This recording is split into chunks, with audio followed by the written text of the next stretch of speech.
Agora, vamos a uma pergunta de um pastor evangélico, que você deve conhecer, porque ele é conhecido em todo o Brasil, comanda um rebanho de fiéis à sua religião, de 1.500.000 pessoas aproximadamente. Trata-se do pastor Manuel de Melo. Ele próprio irá fazer a pergunta a você, que foi gravada pelo nosso VT.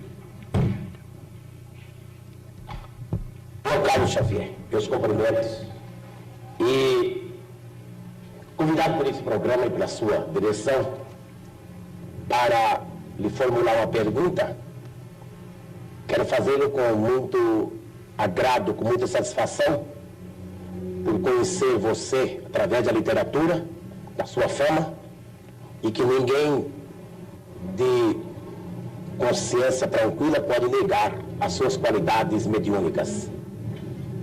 Você, como uma das maiores autoridades espírita ou espiritualista deste país, para não dizer deste continente, por gentileza me responda a esta pergunta, que está sendo formulada em meu nome pessoal e em nome de toda a minha organização, isto é, de 1,5 milhão de fiéis que representam nesse país e de cerca de 4.000 pregadores que tenho a honra de liderar.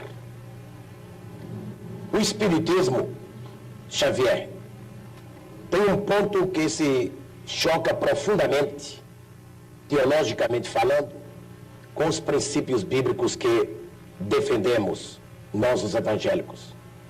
É exatamente aquele ponto da reencarnação. Isto é, cada pessoa que nasce é sempre reencarnação de uma pessoa que faleceu, de uma pessoa que morreu. Assim, é apregoado, ensinado pelos espíritas no mundo inteiro. Para esclarecimento dos telespectadores desta rede enorme de televisão, deste horário, em nosso pinga-fogo, esclareça o seguinte: Deus criou Adão e Eva. Todos nós concordamos, creio que você também, a maneira como foi criado, e o mundo cristão inteiro. Muito bem, mas logo após a criação de Adão e Eva, as duas primeiras criaturas humanas, surgiram as duas outras criaturas humanas, são os dois filhos de Adão e Eva, Abel e Caim. Você poderia, dentro da sistemática espiritualista, dentro da doutrina da reencarnação, você poderia dar, meu caro Xavier, uma explicação aceitável de onde vieram, qual a procedência de Caim e Abel, os dois primeiros filhos de Adão, isto é, pela ordem, a terceira e a quarta pessoa humana existente aqui na Terra? Responda-me. E eu gostaria que os milhões de telespectadores que assistem agora a você com tanta atenção, devido à fama do seu nome e às qualidades insofismáveis que você as tem, responda a procedência e como essas duas criaturas humanas vieram à Terra, Abel e Caim. É somente isto e muito obrigado. Ô Chico, a pergunta é um pouco longa, mas você entendeu bem, né? Entendi. Então...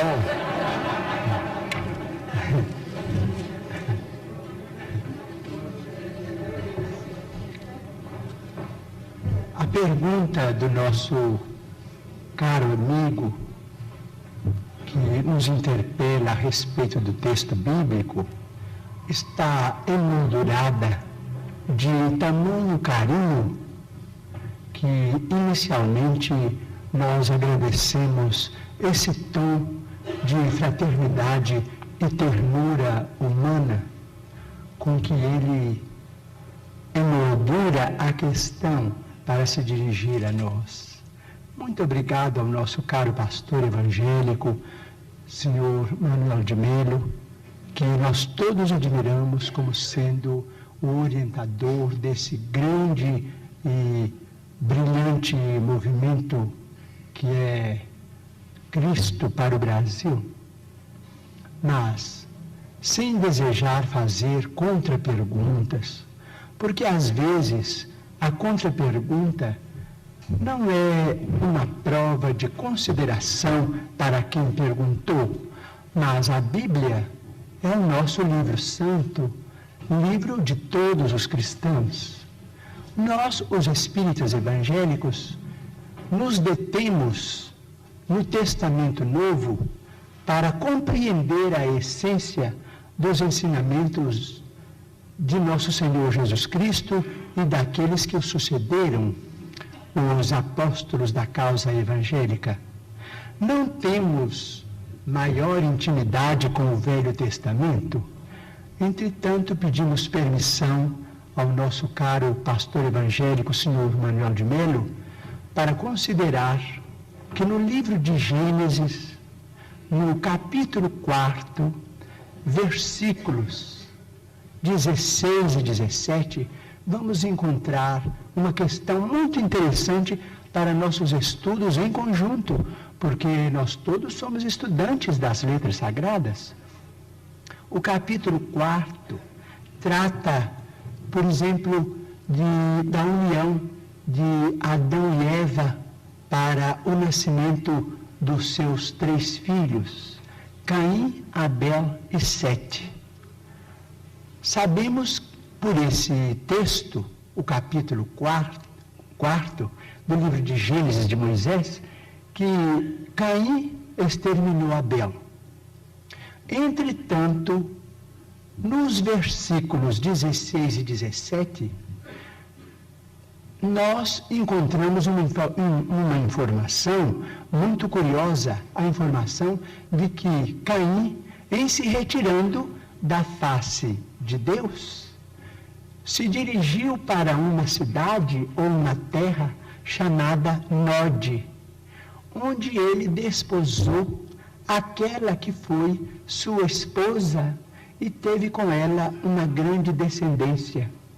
Então, estamos perguntando se determinados textos do Antigo Testamento não seriam códigos que nós precisamos estudar com mais segurança para não cairmos, por exemplo, em contradição do ponto de vista literal. Nós precisamos estudar com técnicos e pesquisadores de história, que nós os temos hoje em todas as direções.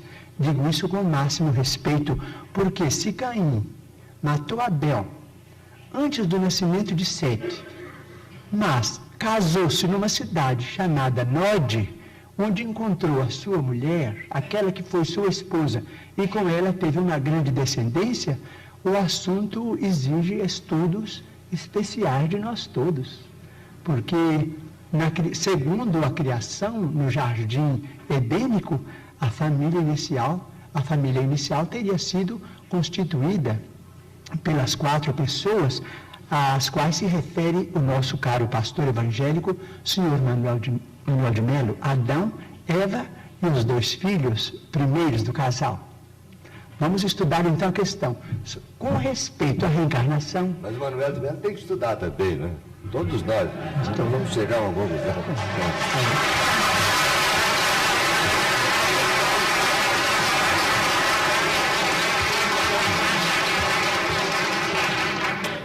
Bom, com respeito à reencarnação, posso dizer? Pode, Chico. Com respeito à reencarnação, nós, os espíritas, estamos diante de uma realidade inconteste para nós.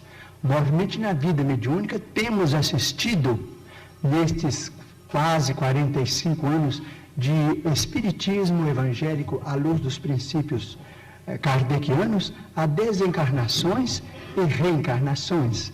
Mas permitimos-nos também perguntar ao senhor Manuel de Melo, nosso caro pastor evangélico, senhor da pergunta, e também aqueles que fazem objeções contra os princípios da reencarnação, permitimos-nos perguntar sobre o sofrimento das crianças, por exemplo.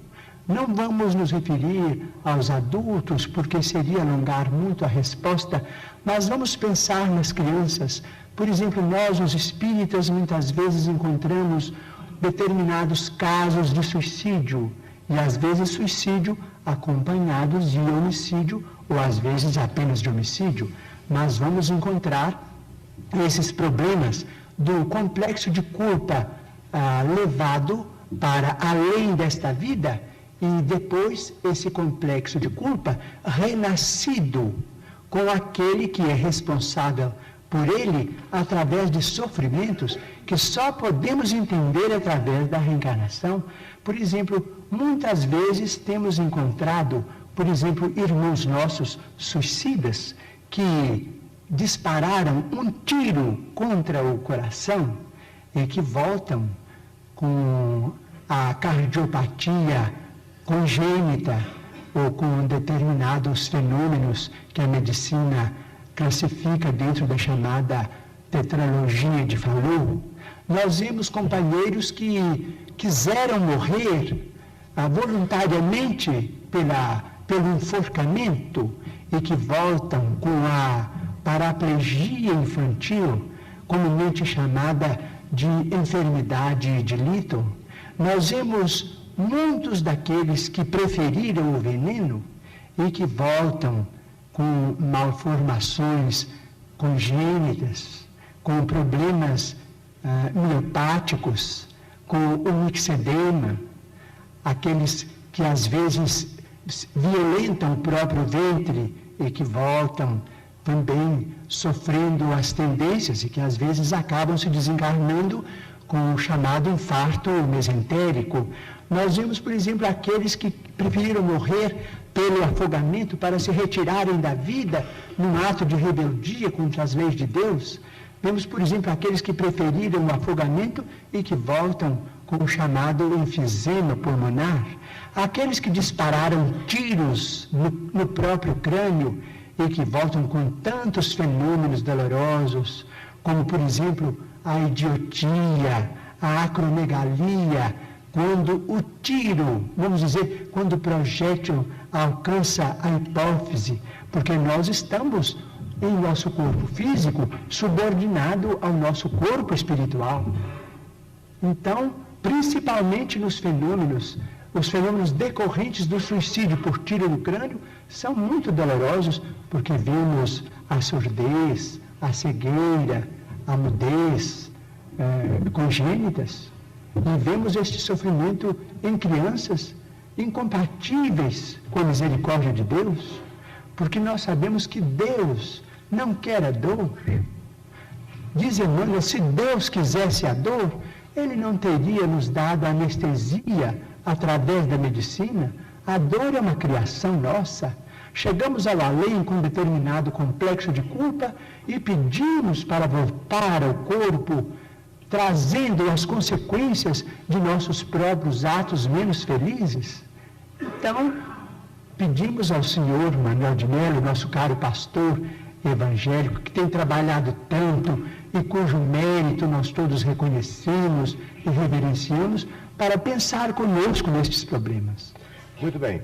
Chico Xavier